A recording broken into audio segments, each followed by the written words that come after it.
ડભોઈમાં રખડતા કૂતરા, ભૂંડ અને ઢોરનો આતંક યથાવત. 3 દિવસમાં 20થી વધુ લોકો કૂતરા કરડવાથી ઘાયલ થયા હોવાના અહેવાલ છે. ડભોઈ નગરમાં રખડતા કૂતરા, ભૂંડ અને ઢોરનો ત્રાસ હવે ચિંતાજનક સ્તરે પહોંચી ગયો છે. નવીન નગરી, મહેતા પાર્ક, મહુડી ભાગોળ, વસઈવાલા જીન અને સુંદરકુવા જેવા વિસ્તારોમાં રખડતા કૂતરાઓએ આતંક મચાવ્યો છે.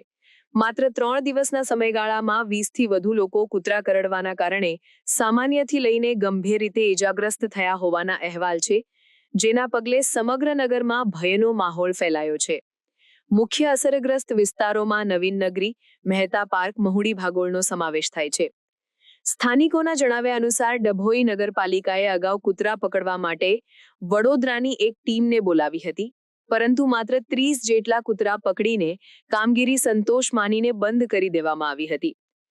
આ આંશિક કામગીરીના કારણે આજે પણ નગરમાં અંદાજે 800થી વધુ ભૂંડ, 500 જેટલા કૂતરા, 300 જેટલા રખડતા ઢોરો રખડી રહ્યા છે, જે રાહદારીઓ, વાહન ચાલકો અને બજારમાં ખરીદી કરવા જતી મહિલાઓ માટે ભયનું કારણ બન્યા છે. કૂતરાઓના કરડવાથી થતી ઈજાઓ ઉપરાંત ભૂંડના ઝુંડ અને રખડતા ઢોરોના કારણે વાહન ચાલકો જીવલેણ અકસ્માતોનો ભોગ બની રહ્યા છે. રાત્રિના સમયે કે વહેલી સવારે આ સમસ્યા વધુ વકરી જાય છે.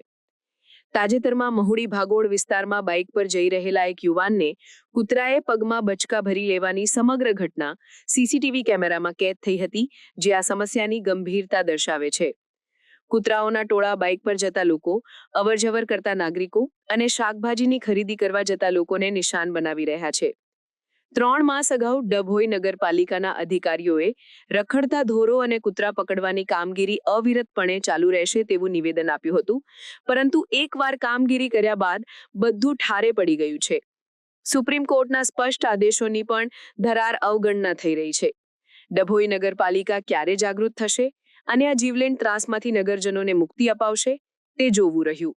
સમાચારની અવનવી અપડેટ જોતા રહો નિખરતા ગુજરાત ન્યૂઝ સાથે. નિખરતા ગુજરાત ન્યૂઝને લાઇક, શેર, સબસ્ક્રાઇબ કરો અને બેલ આઇકન દબાવીને સમાચારની ઝડપી માહિતી મેળવો.